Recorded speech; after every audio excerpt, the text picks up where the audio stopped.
వేళ్ళ పరిపాలన పరిపాలన చేయబడుతుంది. నా తలంపు ఏంటంటే అప్పుడు రాజును చూస్తాం మేఘాల మీద. బైబిల్ రాయబడింది అక్కడ 17వ వచనంలో, అప్పుడు మనమును వారును కలిసి ఏకముగా, ఇది నిరీక్షణ. కాబట్టి సోదరికి సంతోషమ్మ గారికి, సోదరుడు బాబుకి, మరి అట్లనే పాపకు నేను చెప్పేది ఏంటంటే, డాడీ చనిపోలేదు, డాడీ మరణించలేదు, రాజన్న చనిపోలేదు, ఆయన జీవించే ఉన్నాడు మన మధ్య. ఏలియా ఎత్తబడ్డాడు కానీ ఏలియా 14 కార్యాలు చేస్తే ఎలీషా 28 కార్యాలు చేసినాడు. అనగా ఆయన పోతూ పోతూ ఏమిచ్చినాడంటే ఒక దుప్పటి ఇచ్చిపోయినాడు. ఎవరికి? ఎలీషా. వీళ్ళకు కూడా ఇచ్చినాడు. ఏంటి ఆ దుప్పటి? ఆ దుప్పటి పట్టుకొని ఆయన అంటాడు మొట్టమొదటి కార్యంలో, ఎవరు? ఎలీషా. ఏలి యొక్క దేవుడైనా ఎక్కడున్నాడని కొట్టగానే చెప్పండి, నాదేమైంది? పాయలైపోయింది. మీ చేతుల్లో కూడా రాజన్న ఇచ్చెళ్ళాడు అధికారం. ఆ దేవుణ్ణి సంపాదించి మీకు కూడా ఇచ్చినాడు. ఆయన ఇచ్చిన మార్గం, ఆయన చేసిన ప్రార్థన నిజమే. ఆయన ఎట్లా ప్రార్థన చేసేవాడు, ఎట్లా కలిసి ఉండేవాడు, ఎట్లా మోకరించేవాడు, జనాలతో ఎట్లా మాట్లాడేవాళ్ళు. రాజు నేను అనుకుంటాను డబ్బు సంపాదించుకోలేదు, ఇల్లు సంపాదించుకోలేదు, కానీ జనాల హృదయాలను గెలిచాడు, జనాలను సంపాదించుకున్నాడు. మంచి మంచి మనిషిగా, మంచి పేరుగా తాను సంపాదించుకున్నాడు. ప్రియులారా, మనతో పాటు వచ్చేది అదే. 1 తిమోతి 5:24 ప్రకారం ప్రియులారా, అందుకొరకే మీ జీవితాలు ఆయన ఇచ్చినటువంటి వాటిలో మీరు వెళుతూ ఉండండి. తప్పనిసరిగా ఆయన కంటే అద్భుత కార్యాలు చేస్తాడు. యెహోషువ మోషే పోతూ పోతూ యెహోషువను బలపరిచినాడు. యెహోషువ గ్రంథం 1వ అధ్యాయంలో చూస్తే 2వ వచనంలో దేవుడు అంటున్నాడు, యెహోషువ నా సేవకుడైన మోసే చనిపోయినాడు, నువ్వులే అంటే దేవుడికి తెలవదా చనిపోయిన సంగతి? మరలా ఈయనకి ఎందుకు చెబుతున్నాడు? ఎవరికి? యెహోషువకి. చూడండి, ఆ మాటను చెప్పి నేను త్వరగా ముగిస్తాను. 1వ అధ్యాయము యెహోషువ గ్రంథం 1వ అధ్యాయము 1-2 వచనాలు. యెహోవా సేవకుడైన మోషే మృతి నొందిన తర్వాత యెహోవా నూను కుమారుడైన మోషే పరిచారకుడైన యెహోషువకి ఇలాగ సెలవిచ్చెను, నా సేవకుడైన మోషే మృతి పొందిన గనక కాబట్టి నువ్వు లేచి ఏం చేయాలి? నీవును ఈ జనులందరూ యోర్దాను నది. ప్రియులారా, చూసినారా? పురికలుపుతున్నాడు.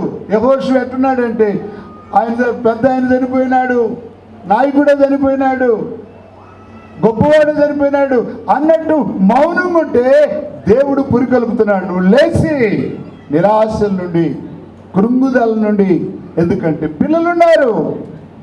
ఆయన నేర్పినటువంటిది యెహోషువతో దేవుడు చెప్తున్నాడు. కాబట్టి ప్రియులారా, ఆ రీతిగా చెబుతూ, ఎందుకంటే చూడండి అక్కడ రాయబడింది 1వ అధ్యాయము 9వ వచనంలో, నేను నీకు తోడై ఉంటాను, నేను నీకు తోడై ఉంటాను. ప్రియులారా, 1వ అధ్యాయం 5వ వచనంలో, నేను నీకు తోడై ఉంటాను. ఎందుకు తోడుగా? ఎందుకంటే 17వ వచనంలో, ఈ ప్రజలందరూ నీ మాటినట్లు చేస్తాను. మాట చూడండి, 17వ వచనంలో, ఈ ప్రజలందరూ నీ మాటినట్లు చేస్తాను. అంతేకాదు నేను ఎందుకు తోడుకుంటానంటే 3వ అధ్యాయము 7వ వచనంలో రాయబడింది. 3వ అధ్యాయము 7వ వచనములో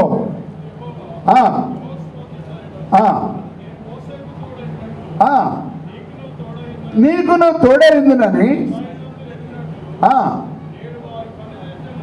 గొప్ప చేస్తానికి. అంతేకాదు 6వ అధ్యాయము 27వ వచనంలో రాయబడింది, నీ కీర్తి వ్యాపింపజేస్తానికి. రాజుగారి కీర్తి అందరితో అయిపోవడానికి కాదు, మోషే కీర్తి అందరితో అయిపోవడానికి కాదు, యెహోషువను బలపరుస్తున్నాడు. చూడండి 6వ అధ్యాయం 27వ వచనం.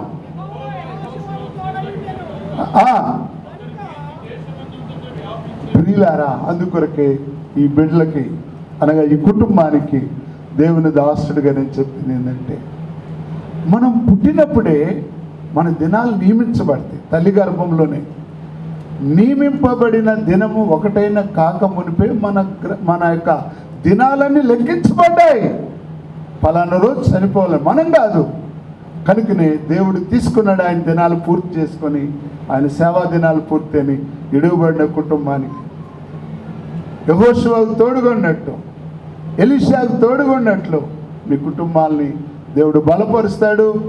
మేము జిల్లా సేవకుడిగా నువ్వు నిలబడక్కడ నీకు పరిసరిలో ఏ కుడికైనా సహకరిస్తాం,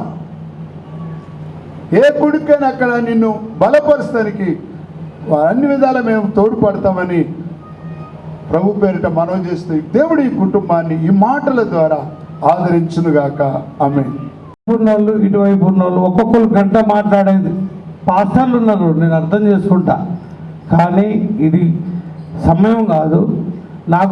నాకు తెలుసు, నేను ఆయనతో గడిపిన, ఆయనతో మాట్లాడిన, ఆయనతో నాకు ఇది నచ్చింది. ఆ 2 మాటలు మాట్లాడటం కావాలి తప్ప గంటలు గంటలు మాట్లాడడానికి సమయం లేదు. మనం ఎప్పుడైనా నేను ఏ ఫంక్షన్ చేసినా 1:40కి భోజనాలు పెడతాను. అది నా సిద్ధాంతం, నా డిసిప్లిన్. మా తమ్ముడు కూడా నువ్వు అసలు కొన్నిసార్లు రాజు నన్ను పిల్లోడు ప్రోగ్రాంకు అన్న వస్తే తొందర పెడతాడు, భయం ఆయనకు పిల్లోడు. ఇంతవరకు నా 4 తమ్ముళ్ళు వాళ్ళ పిల్లలు ఏనాడు కూడా నా కళ్ళల్లో కళ్ళు పెట్టి చూడరు. నేనేం చెప్పినా నా కళ్ళు సగేతో అర్థం చేసుకొని పనిచేసే కుటుంబాన్ని మా నాన్న నాకు ఇచ్చిపోయిండు. నాకు ఇదే కోట్ల ఆస్తిగా భావిస్తున్నా. దయచేసి మీ అందరూ మా కుటుంబాన్ని ఆదరించడానికి వచ్చారు, కానీ మమ్మల్ని ఇబ్బంది పెట్టకుండా అర్థం చేసుకుంటారని చేతులెత్తి నమస్కరిస్తూ ఒక్కొక్క నిమిషం 30 సెకండ్లు మాట్లాడినా మీ అందరికీ నేను నా పాదాభివందనాలు. దయచేసి మీరు అపార్థం చేసుకోవద్దు, ఇది పరిస్థితి అర్థం చేసుకోవాలని మాట్లాడు సమయంలో నాకు ఇచ్చినటువంటి ఈ సమయంలో రాజన్న గారు నాతో నేను అన్నతో కలిసినటువంటి సమయము 2014 నుండి ఇప్పటి వరకు రాజన్న కుటుంబముతో రాజన్నతో ఎంతో సన్నిహితముగా చెప్పడానికి చాలా ఉన్నాయి. మేము ఎక్కడికి వెళ్ళినా, ఒక మీటింగ్కి వెళ్ళినా, సేవకుల కూడికి వెళ్ళినా, ఏదైనా ఫంక్షన్కి వెళ్ళినా రాజన్న ఫోన్ చేసి అన్న ఫ్యామిలీతో మీరు రండి, మరి మీరు కలిసి వెళ్ళిపోదాము అని చెప్పేవారు. అంతేకాదు రాజన్న ప్రార్థన విషయంలో కానీ వాక్య విషయంలో కానీ దేవుని అందరి ఎంతో భయభక్తులు కలిగినటువంటి వాడు. ప్రేమ విషయంలో కూడా అన్న ప్రేమించేటువంటి ప్రేమ కూడా ఎలా ఉంటుందంటే అది ప్రత్యేకంగానే ఉంటుంది. మా విషయంలో అన్న ప్రత్యేకంగా చూసేవాడు. ప్రతి ఉదయము 4 గంటలకు నాకు మెసేజ్ పెట్టేవాడు, మరలా అన్నకి నేను మెసేజ్ పెట్టేవాడిని. ప్రతి దినము ఒక 2 రోజులు 3 రోజులు గ్యాప్ వచ్చిందంటే అన్న కానీ లేకపోతే నేను కానీ ఫోన్ చేసి అన్న ఏంటి ఎక్కడున్నారు, ఏంటి సంగతి అని ఇలా మాట్లాడుకునేవారు. అయితే అన్న ఎక్కువగా ఇష్టపడేది ఏంటి అని అంటే, నా నుండి ఎక్కడికి వెళ్ళినా, సువార్తలకు వెళ్ళినా, ఏదైనా మీటింగ్కి వెళ్ళినా, అన్న మీరు పాటలు పాడాలి, త్వరగా రండి అని పిలిచేవాడు. ఒక 2 శరణాలు పాడి నేను ముగించేస్తాను. ఓకే, ఒక 2 ప్రియ యేసు రాజును నే చూచిన చాలు, మహిమలో నేనాయనతో నుంటే చాలు, నిత్యమైన మోక్ష గృహము నందు చేరే భక్తుల గుంపులు ఆశించిన చాలు, నిత్యమైన మోక్ష గృహము నందు చేరే భక్తుల గుంపులు ఆశించిన చాలు, యేసుని రక్తమందు కడుగబడి వాక్యముచే నిత్యం భద్రపరచబడి,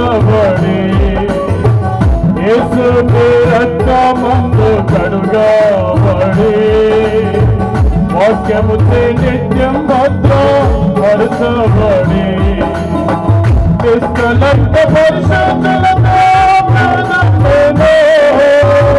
నిష్కలంక పరిశుద్ధులతో వేదనేను, బంగారు వీధులలో తిరిగేదను, బంగారు వీధులలో తిరిగేదను, ప్రియ యేసు రాజును నెట్టుచిన చాలు, మహిమలో నించిన చాలు, నిత్యమైన మోక్ష గృహము నందు చేరి భక్తుల గుంపులో ఆశించిన చాలు. ఈ విధంగా అన్న పరలోక రాజ్యం చేరినాడని, బంగారపు వీధులలో అన్న తిరుగుతున్నాడని, అంతేకాదు దేవుని రాజ్యములో చేరున్నాడనేటువంటి నిరీక్షణ అన్నకు మనకు కనపరిచినారు. మనము జీవించే జీవితం కూడా అలా మంచి పోరాటం పోరాడి ప్రభువైన యేసుక్రీస్తు వారిని అనేకులకు తెలియపరుస్తూ, ఆయన సువార్త ప్రకటిస్తూ, పరిచర్య విషయంలో అన్న ఏ విధంగా అయితే ప్రయాసపడ్డాడో ఆ విధంగా ప్రయాసపడవాలని ఈ దినము మనందరికీ అన్న నేర్పుతూ ఉన్నారు. థ్యాంక్ యూ అన్న. 2004లో రాజశేఖర రెడ్డి గారు పాదయాత్ర పెట్టినప్పుడు కేవీ రామచంద్రరావు గారు నేను దాన్ని డిజైన్ చేస్తున్నాం. అంతా అయిపోయినాక నైట్ మేము బయలుదేరేటప్పుడు రాజశేఖర రెడ్డి గారు కూర్చున్నాక అంతా అయిపోయిందారంటే అయిపోయింది, మేము వెళ్ళిపోతున్నారు, రేపు పొద్దునే వస్తుంటే కార్లో వస్తున్నాం. రోషయ్య గారు కూడా ఉండరు, అప్పుడు ముఖ్యమంత్రి కాదు రోషయ్య గారు, ఎవరు కాదు అప్పుడు గవర్నమెంట్ కాదు, టీడీపీ గవర్నమెంట్లో. రాజశేఖర రెడ్డి గారు అతి బాధాకరమైన విషయం ఏందో చెప్పురా ఎలియాస్ అంటే, మైక్ అన్న. ఎందుకురా అంటే, ఈ మైక్ పట్టుకుంటే పిచ్చేది వదలరు, ఆ మైక్ పట్టుకోవడం బంద్ చేస్తే ప్రశాంతంగా ఉంటుంది అంటే సపోర్ట్లు కొట్టాడు రాజశేఖర రెడ్డి గారు. ఇంకొక విషయం కూడా చెప్తే, నేను చెప్పనారా అన్నాడు. ఏం చెప్పాడు సార్ అంటే, నేను అనే అహం చంపుకోవాలి, నేనే గొప్ప, వాడేంత, వాడు నన్ను పట్టించుకుంటలేడు, నన్ను పట్టించుకుంటలేదు అనుకున్నాడు, ఎప్పుడూ ఎదగడ అర్థం చేసుకోవాలి అని చెప్పేవాడు. దయచేసి అదేమనుకోకుండా చాలా ఉన్నాయి, ఇంకా వీడియోలు ఉన్నాయి, చూసేది ఉంది. పెద్ద నాయకులు వాళ్ళకి మెసేజ్ పెడుతున్నా, సార్ దయచేసి మా వాళ్ళు కొంచెం మాట్లాడుతారు, మీరు వచ్చినాక కొంచెం అడావుడు అయింది, మళ్ళీ వాళ్ళు ఇబ్బంది పడతారు, బాగుండదు, మేము ఓకే అన్నప్పుడే బయలుదేరాలని చెప్పిన వాళ్ళకు దయచేసి మీరందరూ నన్ను అర్థం చేసుకోవాలి. రాజారత్నం లాస్ట్ పెళ్ళి పోయిన నెల 17వ తారీఖు నాడు ఆయన బెండక్షన్ ఆశీర్వాదం ఇచ్చింది, ఒక చిన్న బిట్టు, ఒక 3 నిమిషాలు ఆయన్ని గుర్తు చేయడానికి. అది చూసిన తర్వాత మళ్ళీ మొదలు పెడదాం. ఎక్కువ లేదు టైం, అందరికీ టైం ఇస్తా. మీకు కూర్చుని ఓపిక ఉంటే నేను టైం ఇవ్వడానికి నాకు మాత్రం ఏముంది, కానీ 1 నిమిషం. మార్నింగ్ షిఫ్ట్స్ అంటే ఒక 10-20 మంది అలా ప్రార్థనలు గడిపేవారు. ఆయనతో వనమయ్య గారు చాలా సన్నిహితంగా ఉన్నారు. వారు ఒక 30 సెకండ్స్. నవయ్య గారు నవయ్య గారు ఎక్కడున్నారు? 40 సెకండ్స్ మీకు అది అనుకుంటున్నా. దేవుని పరిశుద్ధ నామానికి వందనాలు. ప్రియులు, మిత్రులు, మరి రాజరత్నం గారితో నా ప్రయాణము 3 సంవత్సరాల నుంచి కొనసాగుతున్నది. అందులో ఎక్కువగా 2 సంవత్సరాల నుంచి ఈ మార్నింగ్ ప్రేయర్ చాప్లిన్గా నాతో వారు పరిచయం అయ్యి కొనసాగించారు. వాస్తవానికి నాకైతే వారి గురించి మాట్లాడటానికి మాటలు రావటం లేదు. ఉదయముని మేమిద్దరము 4:23-24 మధ్య మాట్లాడుకునే వారము. ఆ తర్వాత మార్నింగ్ ప్రేయర్ స్టార్ట్ చేసుకొని మరి అనేకమైన విషయాల కొరకు మా పెద్దలు ఉన్నారు, టీవీసీసీ పెద్దలు, ఏజెన్సీ పెద్దలు, సంస్థ కొరకు అనేక విషయాల కొరకు ప్రార్థించేటువంటి వారము. వారు లేనిటువంటి లోటు మరి తీరనటువంటిది, వారితో నాకున్నటువంటి ఈ మంచి ప్రయాణము మర్చిపోనిది. మరి వారి మరణ వార్త నన్ను ఒక్కసారిగా అది దుఃఖానికి గురి చేసినది. ఏదేమైనప్పటికీ మనం అందరం ఒక దినము ప్రభు పిలుపు మేర లోకం విడిచి వెళ్ళాలి. విడిచింటి వారి ఆత్మదేవుని సన్ని చేర్చున్నది కుటుంబానికి ఆదరణ కలుగుచునుగాక.